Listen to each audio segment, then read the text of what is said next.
El 2 de julio se realizó la primera cumbre virtual del Mercosur. La cumbre presencial tenía que hacerse en la ciudad de Encarnación, en Paraguay, pero debido al coronavirus decidió optarse por la opción de conectarse a través del Internet.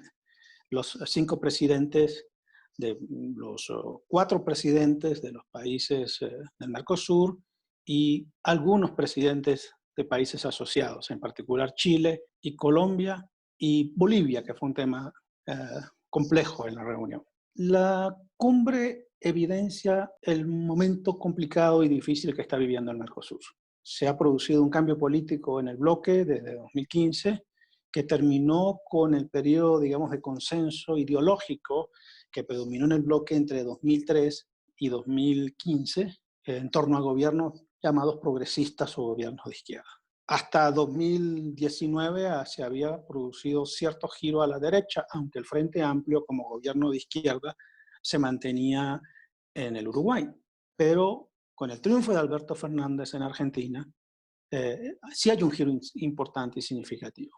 Además, en Uruguay, el triunfo del presidente Lacalle Pou, digamos, pensamiento nacionalista de derecha, también complica mucho más el escenario regional.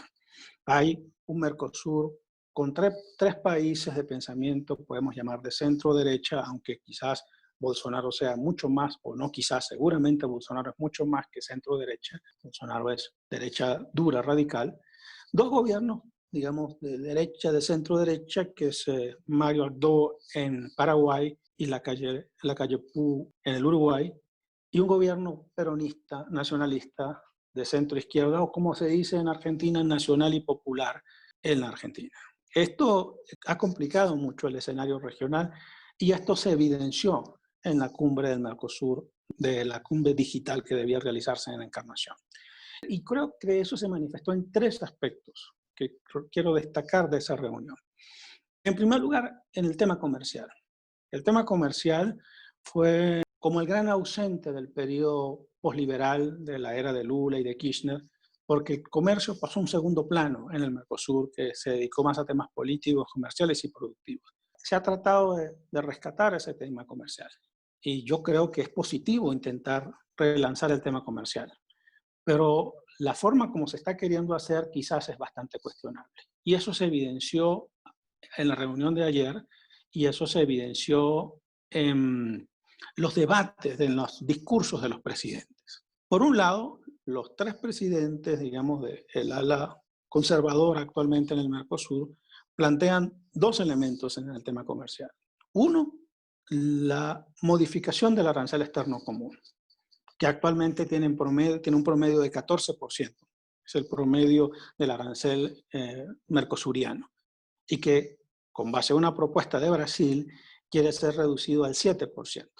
La reducción del arancel externo común implica bajar la protección a varios sectores productivos dentro del Mercosur y someterlos de manera un poco más violenta a la competencia externa.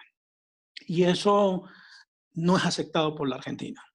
Argentina, el gobierno de Alberto Fernández, dice que es necesario seguir protegiendo a ciertos sectores nacionales, en primer lugar. Eso lo decía desde el año 2019 Alberto Fernández como candidato, se oponía, e incluso Macri fue prudente en aceptar esa propuesta brasileña radical, porque para el gobierno argentino eso equivale prácticamente a una apertura unilateral. Y además de, digamos, considerarlo una apertura unilateral, consideran que en este contexto de la pandemia, donde la economía está en recesión, donde ha sido necesario cerrar industrias, empresas, liberalizar el comercio de esa manera tendría consecuencias mucho mayores. Ese es el primer punto en el cual las diferencias fueron claras y no se llegó a un consenso sobre eso. Y el segundo punto son las negociaciones externas. Porque un poco queriendo imitar a los países de la Alianza del Pacífico, se ha relanzado una agenda de negociaciones de tratados de libre comercio del Mercosur con la Unión Europea, con la EFTA, que ya se firmaron esos acuerdos. La EFTA es la Asociación Europea de Libre Comercio.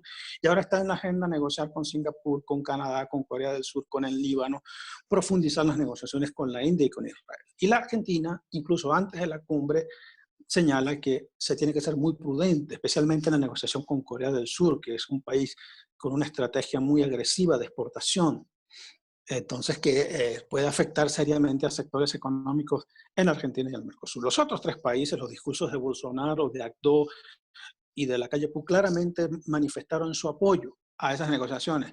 El presidente Fernández ni siquiera se refirió a ellas porque el discurso del presidente Fernández fue muy general, simplemente habló de la necesidad de consolidar el bloque internamente, o sea, le da una prioridad a lo interno, a lo regional, antes de entrar a negociar con el resto del mundo. Entonces, ahí realmente se notó una distinción, una diferencia, una división dentro del Mercosur que creo que va a ser objeto de análisis en los meses que vienen, porque son dos temas que están ahí en la agenda. ¿Cómo va a ser la reforma comercial y cómo va a ser la negociación con relación a terceros? Y eso puede, si Argentina mantiene su posición, generar consecuencias importantes en el futuro del bloque, quizás no muy positivas. No hay tiempo para analizar cuál de esas posiciones es la más correcta y la más racional, o pareciera ser la más correcta o la más racional. Pero evidentemente pensar en una apertura indiscriminada sin haber consolidado el bloque es un error. Para cerrar brevemente, los otros dos temas son Venezuela y Bolivia. Argentina en este punto también se diferenció de los otros tres países, porque Argentina no se sumó a las declaraciones en contra del gobierno venezolano y de sus prácticas autoritarias que sí realizó el presidente de Paraguay y también el presidente de Brasil, que pidió el fin del régimen venezolano, y el presidente de Colombia, Duque, como invitado. Y sobre Bolivia el tema incluso fue mucho mayor, porque el presidente Fernández simplemente se desconectó, que implica salir de la reunión en el momento en que habló la presidenta Áñez.